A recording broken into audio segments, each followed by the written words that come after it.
Bonjour à toutes et à tous. Ça me fait très plaisir d'être parmi vous cet après-midi, à titre de mairesse de Montréal, bien sûr, mais c'est une grande fierté d'être également la présidente de la communauté métropolitaine de Montréal. Je réalise toujours plus chaque jour la force de cette grande région métropolitaine, l'impact que nous avons et à quel point, lorsque je voyage, entre autres, c'est remarqué. On parle de nous comme étant une grande région qui est forte, qui se démarque, qui innove. Alors, je souhaitais vous le dire parce que les efforts qui sont mis de l'avant, tout le travail qui est mis de l'avant par la CMM, que je salue, toute l'équipe qui est là, qui est ici aujourd'hui, est colossal. Et pourquoi ça fonctionne, la CMM? C'est parce qu'il y a des gens comme vous tous et toutes, qui êtes présents et qui travaillez justement dans des secteurs d'activité, dans vos secteurs d'activité respectifs, mais qui font avancer la ville de Montréal, la grande région. Je tiens d'ailleurs à souligner mes collègues du conseil municipal qui sont présents ici aujourd'hui et encore une fois, vous tous et vous toutes dans vos champs respectifs. Alors, il y a 6 ans déjà que le Grand Montréal se dotait d'un plan ambitieux à la hauteur de notre vaste et riche territoire métropolitain. Du même coup, c'est une vision à long terme que nous avons mise en place pour l'aménagement du Grand Montréal de demain. Une région métropolitaine attractive à la qualité de vie exceptionnelle. Avec son plan métropolitain d'aménagement et de développement, notre région s'est donc donné les moyens de croître de façon cohérente et harmonieuse, de protéger et mettre en valeur ses milieux naturels et agricoles, de favoriser une mobilité durable sur tout le territoire et finalement de densifier nos milieux de vie, notamment grâce au développement des aires TOD et d'en favoriser la mixité. À travers ces grandes orientations, le PMAD contribue ainsi à préserver cette qualité de vie si précieuse à nos citoyens et citoyennes, mais aussi qui est de plus en plus reconnue à l'international, comme je le disais tout à l'heure. Et les résultats, ils sont là. Après 6 ans, il y en a des résultats et je tiens à vous en nommer quelques-uns. Tout d'abord, nous observons une plus forte densité résidentielle dans le périmètre métropolitain que nous avons délimité. De plus, notre expert va venir nous parler tout à l'heure. Notre expert de la CMM va nous démontrer les prévisions démographiques. Vous allez nous donner beaucoup de données, c'est ce que vous m'avez dit, beaucoup de tableaux, beaucoup de chiffres. Mais moi, ce dont vous allez nous parler, c'est à quel point on est prêt, qu'on a assez d'espace vacant, en fait, à l'intérieur de notre périmètre, dans chacun des 5 secteurs pour nous développer pleinement d'ici 2031. Et ça, c'est une excellente nouvelle. Et ça, ça a pour effet de contribuer à la protection de nos terres agricoles et de nos milieux naturels, et c'est tant mieux.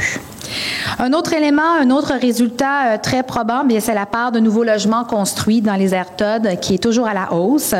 Ensuite, on doit parler de la part modale du vélo qui connaît aussi une forte croissance à Montréal, mais aussi à travers toute la communauté métropolitaine. Alors ça, c'est une excellente nouvelle. Finalement, la superficie des milieux naturels terrestres est en augmentation. Et encore une fois, ce sont des résultats qui nous montrent la pertinence d'avoir un plan tel que le PMAD. Les élus du Grand Montréal et nos partenaires travaillent ensemble afin de faire avancer cette vision forte pour l'horizon 2031. D'ailleurs, comme ça a été mentionné, on va avoir l'occasion de se jaser le mois prochain lors de l'Agora qui se tiendra les 18 et 19 octobre prochains. Et ça va nous permettre justement de développer notre plan d'action pour les prochaines années. Avec l'arrivée de la RTM, on entame également notre grand chantier pour améliorer la mobilité de la population du Grand Montréal. Et ça, c'est un autre morceau qui est important et qui vient se combiner au PMAD. C'est un chantier que j'entreprends comme mairesse de Montréal, mais également comme présidente avec énormément d'enthousiasme et d'intérêt. Parce que vous le savez, la mobilité, pour moi, c'est important. Et je suis pas la seule à trouver ça important puisque les élus des couronnes, Longueuil, Laval, la plupart des maires, tous les maires et mairesses que je rencontre le disent de plus en plus haut et fort. Nous souhaitons avoir des offres de mobilité qui soient durables, confortables, efficaces. Et ça, c'est la meilleure façon vraiment de pouvoir bien nous développer et protéger notre environnement. Alors, à travers cette nouvelle gouvernance, celle de la RTM, le Grand Montréal dispose de nouveaux moyens pour mieux planifier et coordonner le développement du transport collectif. Et justement, ça va nous permettre d'arrimer le développement du transport collectif et le développement territorial. Les deux doivent aller de pair. Vous le savez, il faut accélérer nos investissements en transport collectif et la meilleure façon d'avoir c'est la meilleure façon d'avoir un impact positif sur l'environnement, comme je le disais, mais surtout à diminuer nos émissions de gaz à effet de serre. On a des objectifs très ambitieux ici à la Ville de Montréal et c'est la même chose pour la CMM qui en est très consciente.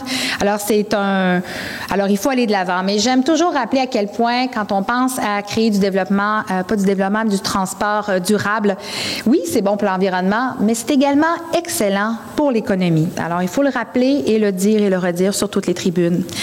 Parce qu'il ne faut pas oublier que 42% de nos émissions de gaz à effet de serre, ça provient du secteur du transport et que la congestion sur nos routes partout à travers la CMM, ça coûte cher à l'économie alors que du transport collectif, ça crée de l'emploi pendant et après.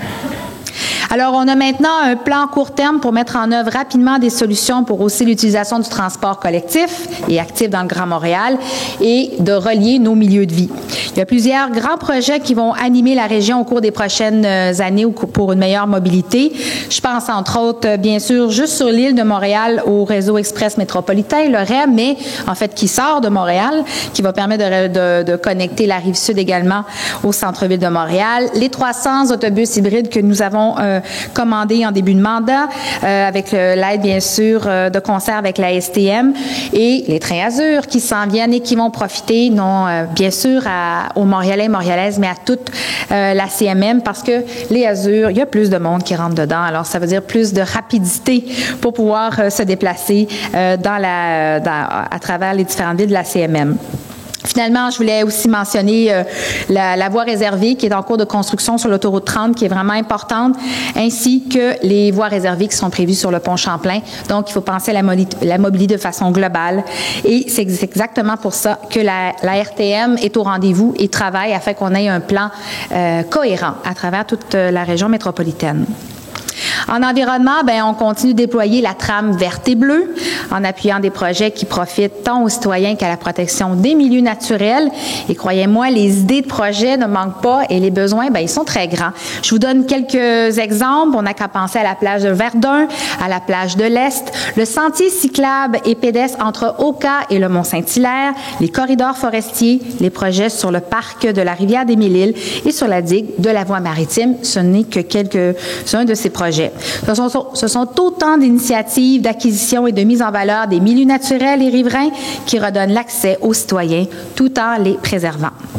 Et enfin, c'est grâce à une contribution tripartite des municipalités, de la CMM et du gouvernement du Québec que ces projets ont pu se concrétiser et on en est très fiers, on en est très heureux. Nous souhaitons renouveler ce partenariat qui est gagnant afin de multiplier les projets de la trame verte et bleue partout dans la région métropolitaine. Maintenant, je vous ai donné ce qu'on a ce dont on peut se vanter, ce dont on peut être fier. Je vous amène quand même quelques éléments au niveau des défis qu'on doit quand même qu'on doit considérer et surtout surmonter. On doit s'assurer que notre garde-manger, lui aussi, soit protégé. On veut protéger nos terres agricoles. On veut s'assurer que il faut remettre en culture nos friches pour s'assurer que nos citoyens ont accès à des produits locaux. Il faut également miser sur la mise en valeur des milieux naturels pour pouvoir atteindre nos objectifs. On doit également accélérer nos investissements en transport collectif, comme je le disais tout à l'heure, pour pouvoir peut-être penser à de nouveaux modèles, pour pouvoir, ce que j'espère, penser les projets de transport collectif en parallèle et non pas un à la suite de l'autre. Comme ça, on est toujours un peu à la traîne. Donc, il faut qu'on soit créatif. Ce sont des enjeux, mais il faut absolument être innovant et trouver des solutions.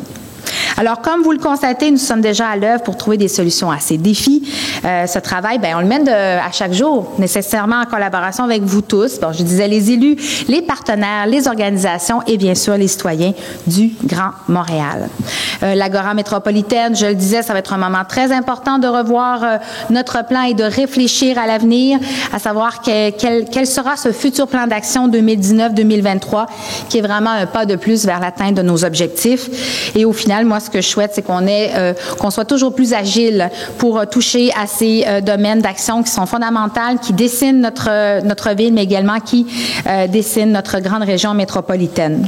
Alors, On dit souvent qu'on est interconnecté et ça, c'est clair. Je pense que toutes les villes, la grande région métropolitaine, nous sommes interconnectés et ça passe par notre réseau de transport en commun et notre réseau de vélos métropolitains, à travers nos milieux naturels et nos corridors forestiers, à travers nos cours d'eau, à travers nos industries qui sont situées sur le territoire du Grand Montréal puis qui s'organisent notamment au sein des grappes industrielles métropolitaines, pour propulser différents secteurs économiques. Et enfin, on est connectés parce qu'on est tous différents, mais dans la grande région métropolitaine, ce sont les éléments qui font qu'on partage des réalités similaires et surtout, celles des travailleurs et travailleuses, je tiens à mentionner, qui parfois habitent dans une ville, mais travaillent dans une autre. Donc, nécessairement, on est tous interconnectés. Alors, en terminant, mon cri du cœur et ce que j'aime répéter souvent, c'est qu'on doit vraiment chérir notre appartenance commune à une seule et même grande région métropolitaine qui est dynamique, qui est audacieuse, puis qui se distingue par sa qualité de vie. Nos villes, nos quartiers sont uniques, ça c'est sûr, ils ont tous leurs spécificités, mais ça ne nous oppose pas les uns aux autres. Au contraire, c'est cette diversité-là qui fait notre force. Elle nous permet de nous enrichir mutuellement de nos expériences, de nos réalités et également de nos succès. En parlant d'une seule voie métropolitaine, nous formons une région qui est plus vibrante, qui est capable de concurrencer avec d'autres grandes régions métropolitaines à travers le monde. Alors, le travail est déjà bien entamé. Aujourd'hui, on parle du PMAN, 6 ans déjà. On regarde vers l'avenir.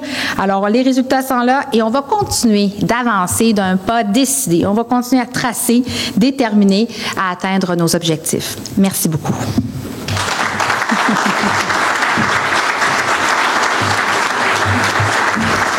Merci beaucoup, Madame Plante. Maintenant, j'inviterai Philippe Rivet, conseiller en recherche à la CMM et responsable de l'Observatoire Grand Montréal, à venir nous présenter le bilan du PMAD.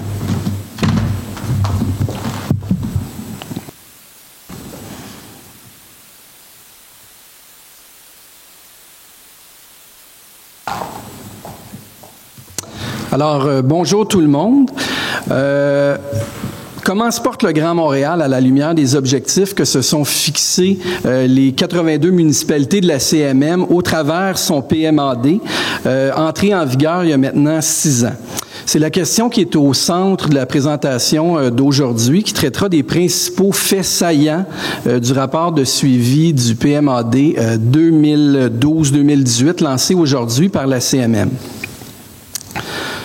Rapport de suivi qui a pour objectif à la fois de rendre compte de l'état d'avancement vers l'atteinte des objectifs et des cibles du PMAD, mais également d'alimenter les réflexions et les échanges dans le cadre de l'Agora métropolitaine qui se tiendra le 18 et 19 octobre prochain, et également d'orienter les pistes d'action à poursuivre dans le cadre du prochain plan d'action du PMAD qui est prévu pour 2019.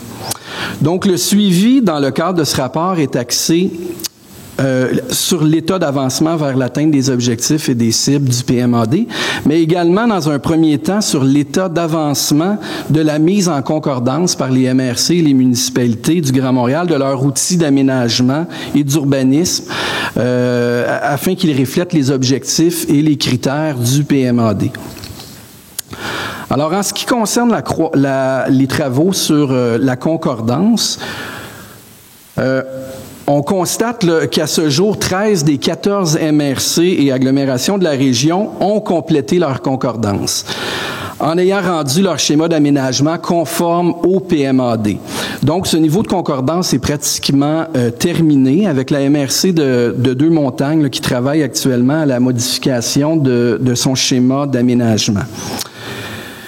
Mais une fois les MRC ayant complété leur concordance, les objectifs du PMAD doivent percoler dans les outils d'urbanisme et les plans, outils du règlement d'urbanisme des municipalités. Donc, à ce jour, comme vous voyez sur le graphique, on a 66 des 82 municipalités du Grand Montréal qui ont des plans et règlements d'urbanisme qui sont conformes entièrement avec le PMAD. Donc, l'ensemble des exercices de concordance au PMAD est un long processus, mais on a donc maintenant, à ce jour, 80% des municipalités qui ont des outils d'urbanisme qui concordent complètement avec les objectifs et critères du PMAD. Donc maintenant, en ce qui concerne le suivi de l'atteinte des objectifs et des cibles du PMAD,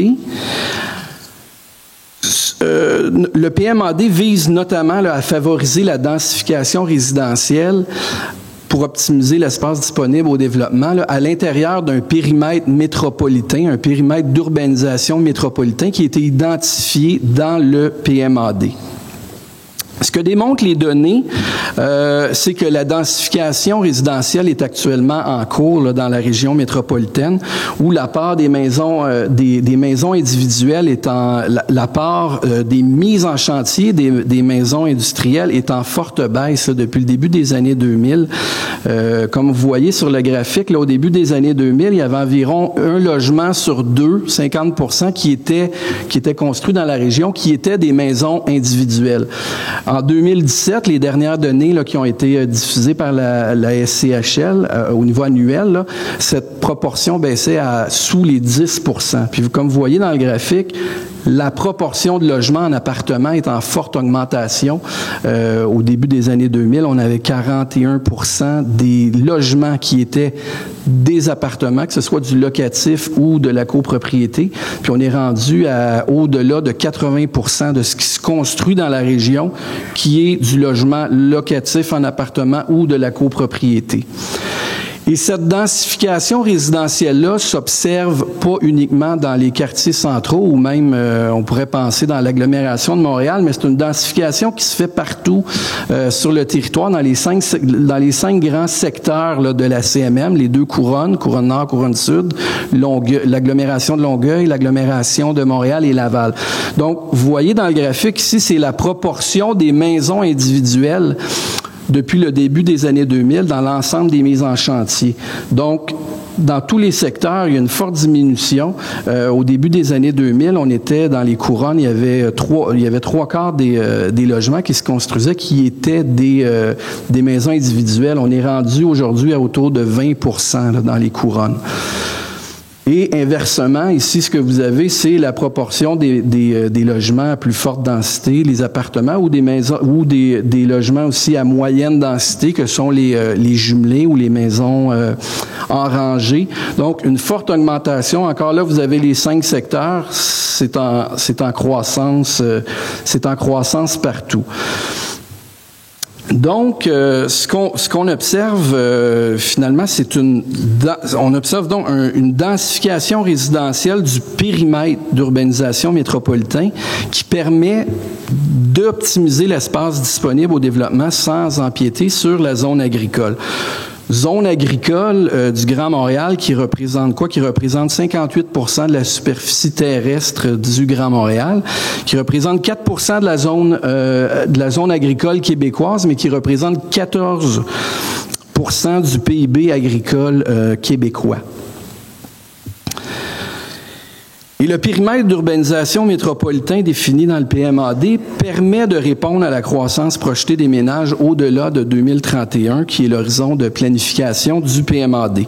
Ainsi, comme on voit dans ce graphique, l'ISQ prévoit 260 000 nouveaux ménages dans la région d'ici 2031. Vous avez les projections démographiques pour chacun des 5 grands secteurs ici, alors que le potentiel d'accueil, les barres bleues, c'est le potentiel d'accueil qui est, lui, d'environ 410 000 nouveaux ménages lorsqu'on considère les seuils minimaux de densité au PMAD et les espaces vacants et à potentiel de redéveloppement qui ont été identifiés en 2014. On passe à un autre objectif important du PMAD, qui est de favoriser le développement dans les aires TOD, soit donc principalement autour des gares de trains de banlieue, des stations de métro et prochainement aussi autour des stations du réseau express métropolitain. Donc, la cible que s'est fixée le PMAD, c'est d'orienter entre 40 et 60% des nouveaux ménages dans les 155 aires TOD de la région d'ici 2031. Donc, lorsqu'on regarde le bilan, on constate que la cible de concentrer 40% des nouveaux ménages, qui était la cible minimale, a été atteinte pour la période depuis l'entrée en vigueur du PMAD. mais on se rappelle que l'horizon de développement du PMAD, c'est 2031. Comme on voit sur le graphique, là, c'est vraiment dans l'agglomération de Montréal que cette proportion est la plus importante, mais notamment parce qu'elle regroupe le 2/3 des aires TOD du Grand Montréal. Mais dans les 5 secteurs du Grand Montréal, on constate une croissance plus ou moins importante que selon le secteur, mais une croissance de la part des ménages qui demeurent dans les aires TOD. En ce qui concerne la densité résidentielle dans les aires TOD, on constate qu'elle a fortement augmenté au cours des dernières années. Même si certaines aires TOD à faible niveau de développement n'ont pas encore atteint leur seuil de densité. Donc, dans les aires TOD de l'agglomération de Montréal, par exemple, comme vous voyez, avec des projets à très forte densité, comme on voit dans Ville-Marie ou dans Griffintown ces dernières années, la densité résidentielle dans les aires TOD est très importante, là. Pour les nouveaux logements, là, on a pratiquement atteint le 200 logements à l'hectare pour les aires TOD. Le PMAD évoquait également l'importance de préserver une mixité sociale dans les aires TOD. Donc, en termes de logement, cette mixité sociale, on peut la mesurer de différentes façons. Disons que là, en termes de logement, cette mixité peut notamment être favorisée par la présence de logements locatifs qui sont généralement plus accessibles là, que la propriété privée. Actuellement, ce qu'on voit dans ce graphique, c'est que dans tous les secteurs du Grand Montréal, on retrouve une plus forte proportion de logements locatifs dans les aires TOD qu'à l'extérieur des aires TOD. Donc, on a environ 35% des logements hors TOD qui sont des logements locatifs, puis on monte à 60% lorsqu'on est dans les aires TOD. Évidemment, ça, c'est encore l'agglomération de Montréal a encore une plus forte proportion là, de logements locatifs dans ces aires TOD, mais on remarque la même tendance dans les autres secteurs. Comme vous pourrez le voir également dans le rapport complet du suivi, on constate également une situation similaire là, avec les logements sociaux, si on regardait les logements locatifs, mais les logements sociaux aussi qui sont actuellement dans une plus forte proportion là, dans les aires TOD qu'à l'extérieur des aires TOD, en particulier à Montréal. Par contre, on observe une plus forte proportion de logements locatifs dans les aires TOD, mais cette proportion a légèrement diminué là, entre 2011 et 2016, les années des derniers recensements, donc de 1,2 points de pourcentage. Donc, la part des logements locatifs dans les aires TOD a légèrement diminué, puis elle est restée stable à l'extérieur des aires TOD. Et en même temps, le loyer a, lui, augmenté un peu plus rapidement dans les aires TOD qu'à l'extérieur des aires TOD pour la même période. Donc, c'est une situation qui va être à surveiller pour les prochaines années. Un autre objectif au cœur du PMAD est de hausser la part modale du transport collectif dans le Grand Montréal. Ici, la cible que s'était fixée le PMAD, c'est de hausser à 35% la part modale du transport en commun en période de pointe du matin d'ici 2031. Donc, hausser à 35%. Les dernières données disponibles provenant de l'enquête origine-destination datent de 2013, soit seulement un an après l'entrée en vigueur du PMAD. Les prochaines données, en fait, les données de l'enquête OD 2018 devraient sortir en 2020. Mais ce que démontrent les dernières données disponibles qu'on vous présente ici, c'est que la part modale du transport collectif dans la région, bien qu'elle soit très élevée par rapport à la grande majorité des régions métropolitaines d'Amérique du Nord, demeure stable depuis 2018 à 25%. Et lorsqu'on regarde la situation, mais à l'échelle des 5 grands secteurs du Grand Montréal, on constate que la part modale a augmenté, mais en particulier à Laval, avec des investissements importants, comme on sait, l'ANTC et la mise en place de 3 nouvelles stations de métro en 2017.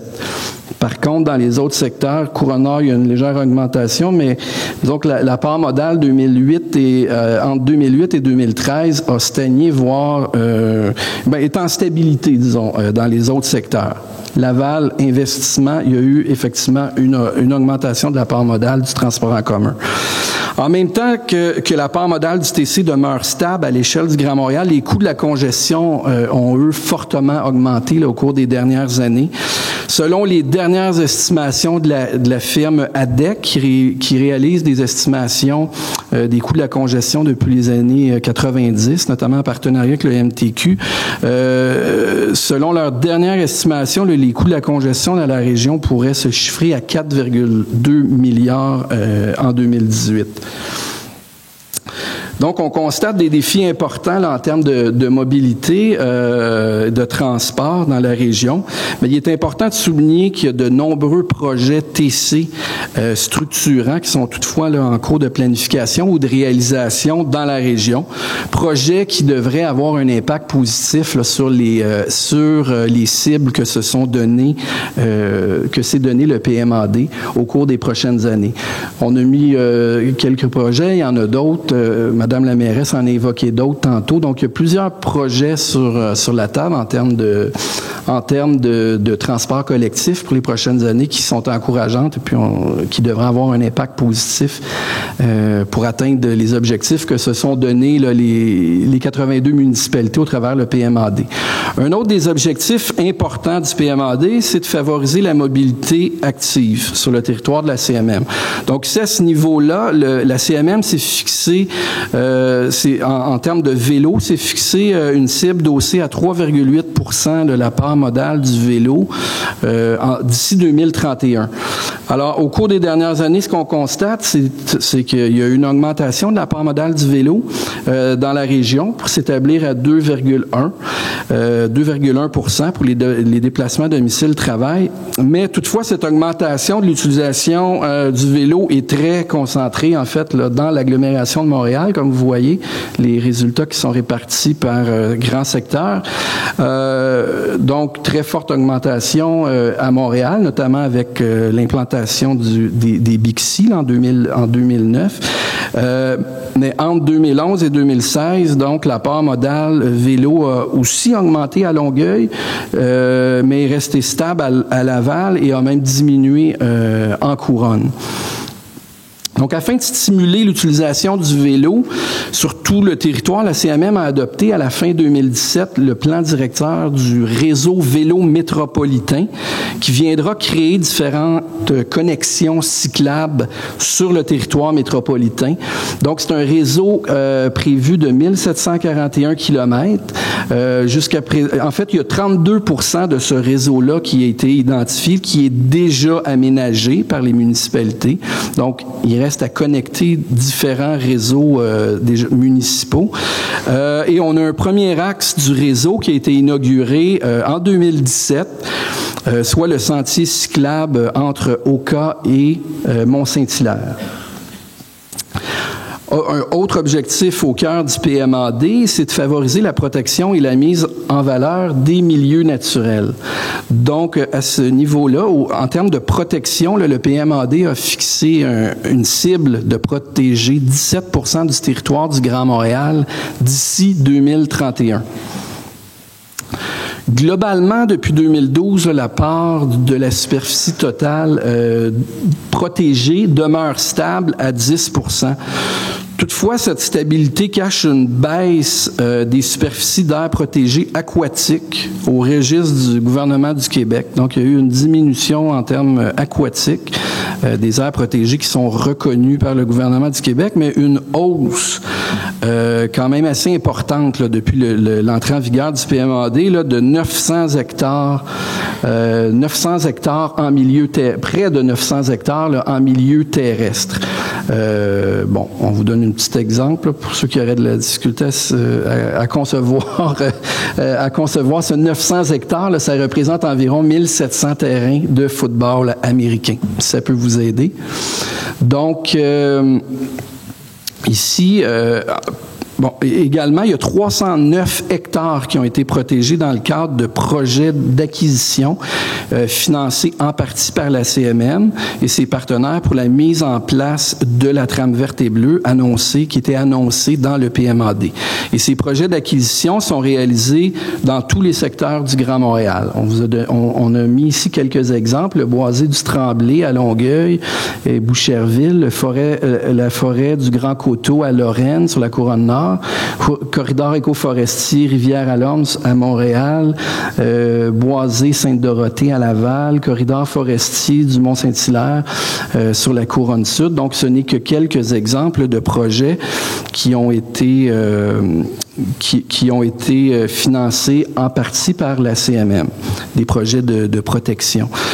En plus des projets voués à la protection de la trame verte et bleue, la CMM a également participé avec le gouvernement du Québec et les municipalités concernées à 49 projets de mise en valeur de la trame verte et bleue.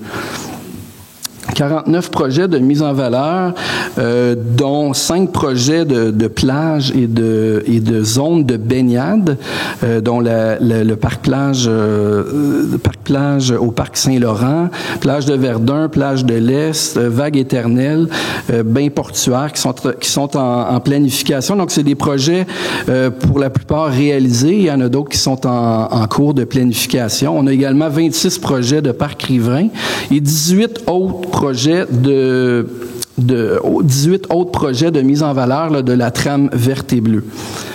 Alors, en conclusion, si on fait un petit résumé de ce que je viens de vous présenter, la concordance entre les outils de planification régionale et locale et le PMAD est en voie d'être complétée.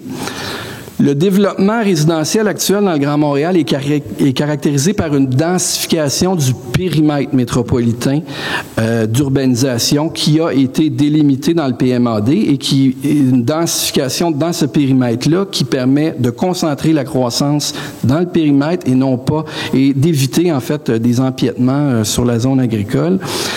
À la lumière des projections démographiques, le périmètre métropolitain pourra répondre à la croissance démographique au-delà de 2031.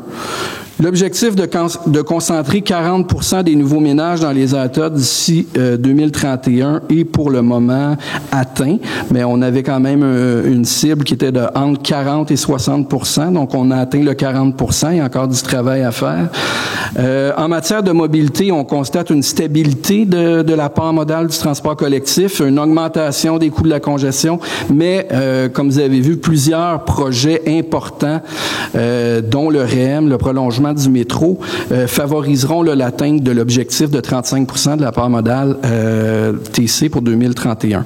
En ce qui concerne le vélo, la croissance de son utilisation, comme vous avez vu, est principalement concentrée à Montréal, mais le développement des TOD, du réseau vélo métropolitain et d'également différents autres projets vélo des municipalités de la CMM devrait favoriser l'utilisation du vélo un peu partout sur le territoire.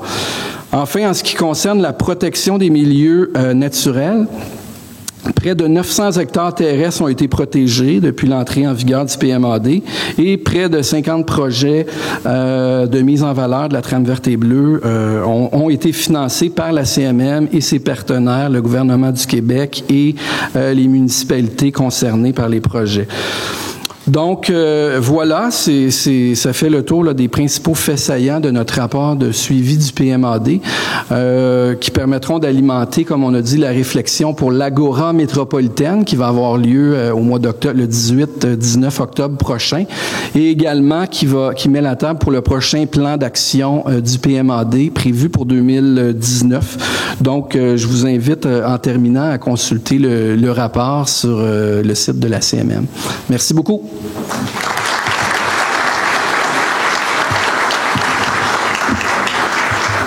Ouais. Merci beaucoup, Philippe. J'invite maintenant Mme Florence Jacques-Adonneau, coprésidente de l'Agora, à vous adresser la parole.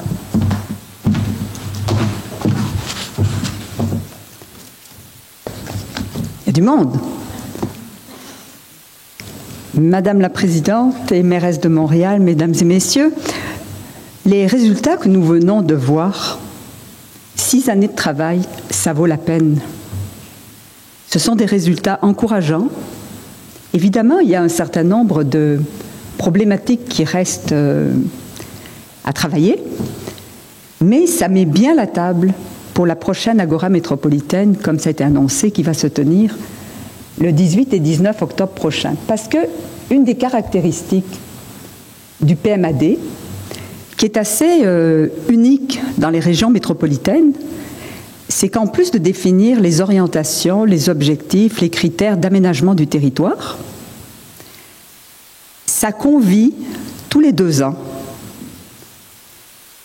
les parties prenantes de la société civile, les élus, à travailler sur les suivis pour la mise en œuvre progressive et améliorée du PMAD.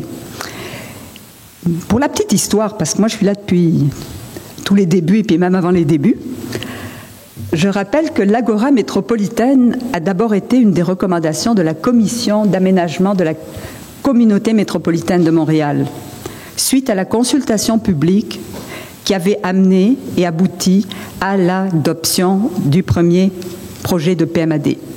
Hein, on se le rappelle tout le monde dans la salle, il y a beaucoup qui participaient à la consultation qui sont ici ce matin.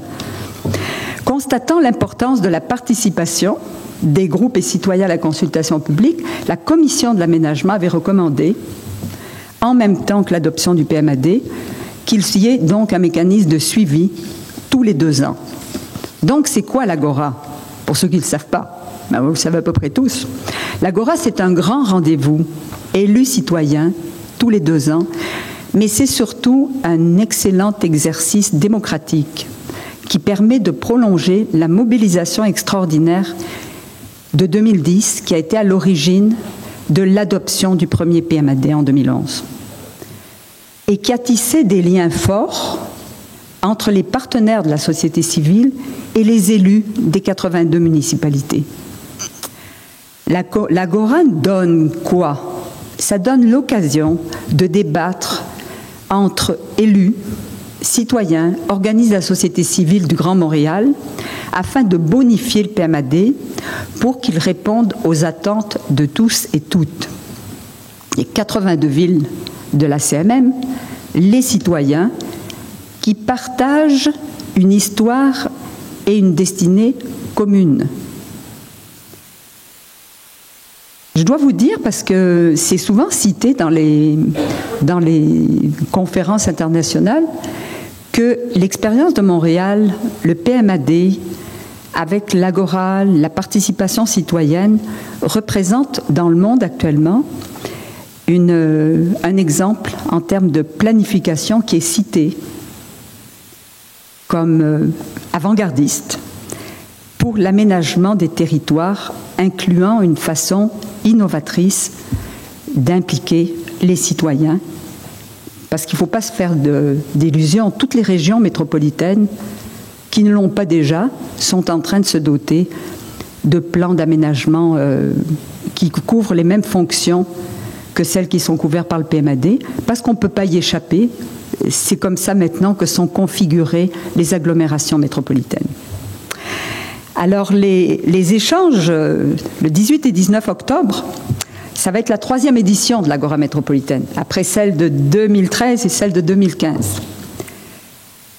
Je pense que les discussions, les échanges et les recommandations concrètes qui sortiront de la prochaine Agora métropolitaine vont se faire à partir des faits saillants que l'on vient de voir, mais aussi à partir de la perception de l'évolution de la société, puis de l'évolution des problématiques. Puis on n'a pas le choix, il faut qu'on s'attaque à un certain nombre de problèmes qui, au XXIe siècle, ne sont pas juste le propre de la grande région de Montréal. Je ne vais pas les citer, on les connaît et on doit s'y attaquer. Les thèmes de discussion de l'Agora métropolitaine toucheront, à travers les ateliers, à la fiscalité, au territoire agricole, la gestion des inondations, le patrimoine et sa protection, l'aménagement, la mobilité, le redéveloppement, la protection des milieux naturels, et on parlera même de culture. L'objectif recherché par la prochaine Agora métropolitaine sera d'échanger sur un PMAD qui nous ressemble et qui trace les voies vers un grand métropole, un grand Montréal, plus compétitif, plus vert et plus attractif. Je me joins à mon collègue Jérôme Normand, qui est président de la commission d'aménagement et coprésident de l'Agora métropolitaine, pour vous inviter à consulter sur le site de la CMM le programme de l'Agora métropolitaine qui est maintenant disponible. Vous allez voir la quantité de travail qui a été investi pour faire travailler ensemble autour de questions auxquelles on va chercher à répondre ensemble. Je vous encourage à vous y inscrire le plus rapidement possible. Je vais terminer en disant la mise en œuvre du plan métropolitain façonne aujourd'hui le Grand Montréal dont on rêve pour demain. Apporter votre pierre à ce beau grand projet de société, c'est une formidable occasion de se dépasser et de travailler ensemble pour trouver des solutions misant sur la complémentarité des acteurs locaux et les défis et objectifs métropolitains tout en les conciliant. Le rêve est un moteur puissant qui réunit. C'est ça qui réunit, c'est pas de se désespérer. Les projets entreprenants en sont les ingrédients. Ça veut dire que ça prend des projets concrets. Et la solidarité est le tissu réparateur. Bonne Agora métropolitaine. On vous y invite tous. Merci.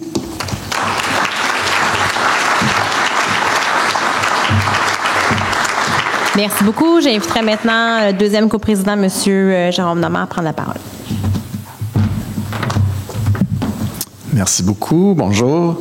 Donc, on vient d'avoir une présentation qui est assez éloquente sur les faits saillants, puis certains résultats où nous en sommes dans les objectifs, puis l'atteinte de ces objectifs de la part de l'équipe de la CMM que je souhaite souligner encore une fois au niveau de leur travail.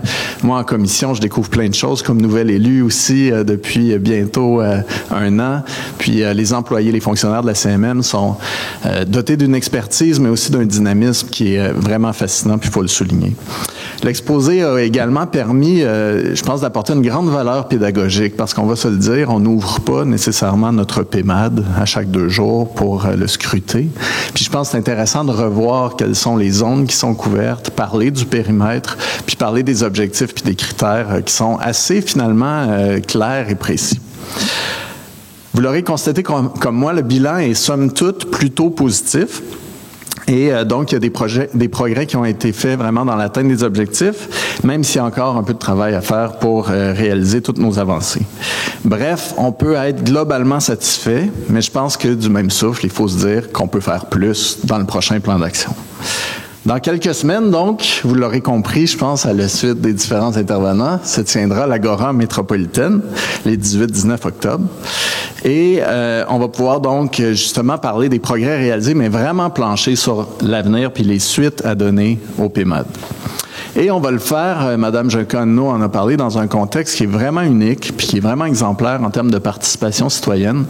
Certains dans la salle le savent, moi je suis issu du milieu communautaire puis j'ai travaillé donc les 15 dernières années en éducation à la participation citoyenne auprès des jeunes. Fait que ça me tient vraiment à cœur de participer comme coprésident à une agora de ce type-là où, il faut le savoir, à la dernière édition, il y avait plus de 500 participants, c'est pas rien, puis où se côtoient donc des citoyens.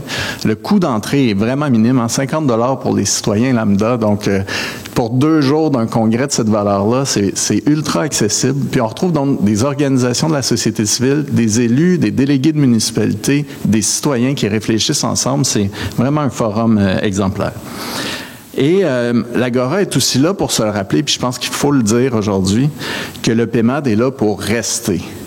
Qu'il n'y a aucun recul à envisager présentement quand on se rappelle l'importance des enjeux en transport, en aménagement puis en environnement. On le dira jamais assez. Si on veut faire vraiment un développement qui est durable puis pas juste prononcer un double mot qui est vraiment à la mode, ben il faut absolument regarder vers l'avenir puis comme le disait Madame la mairesse, tracer puis aller vers l'avant. Et il faut se demander comment on peut aller plus loin, puis c'est justement ce qu'on veut faire avec l'Agora. On a parlé des 8 ateliers, puis je pense que les thèmes sont vraiment pertinents et intéressants. C'est important de savoir qu'il y a aussi toute une section projet inspirant. Donc, on a appelé depuis quelques semaines les gens, justement les municipalités, les MRC, mais aussi les citoyens qui se sont mobilisés de manière organique, disons-le comme ça, à nous déposer des projets inspirants dans l'esprit du PEMAD. Et il reste d'ailleurs 2 jours, donc petite annonce, c'est vendredi que se termine la période pour soumettre des projets inspirants. Donc, on va avoir sous forme de poster là, les acteurs qui ont mené des projets inspirants puis qui vont nous les présenter à travers l'Agora, ce qui est ultra intéressant. Et on va évidemment, bien sûr, surtout participer en plénière à l'élaboration des pistes d'action pour construire ensuite un nouveau plan d'action 2019-2023 pour le PEMAD. Et donc, j'en profite pour saluer l'ensemble des partenaires qui participent à l'organisation de l'Agora. Donc, c'est la CMM, mais c'est beaucoup et principalement des organisations de la société civile. Trajectoire Québec, Vivre en ville, l'UPA, Réseau Environnement, l'Association québécoise pour la maîtrise de l'énergie, Héritage Montréal, le CRE Montréal, donc le Conseil régional d'environnement de Montréal, le Mouvement Ceinture verte, Culture Montréal. Et donc, avec mes collègues de la Commission de l'aménagement, on va avoir la tâche, nous, de rédiger ensuite le bilan de l'Agora, puis ce qui en découle. Mais évidemment, on ne pourra pas faire ça sans qu'il y ait une condition de base qui soit atteinte, qui est une forte participation puis une forte mobilisation à l'Agora. Donc, je le réitère encore une fois, on vous invite à vous inscrire. Si vous êtes interpellé par ces 3 grands chantiers qui sont intriqués puis qui sont vraiment, qui vont définir l'avenir du Grand Montréal, que sont le transport, l'aménagement et l'environnement, inscrivez-vous. Consultez le site web de la CMM. Consultez aussi le bilan, parce que ce qu'on vient de vous présenter aujourd'hui, ce sont les faits saillants, mais c'est très intéressant de lire le document de 80 pages qui est très détaillé. Et donc, joignez-vous à nous, puis on souhaite vous retrouver à l'Agora métropolitaine. Merci.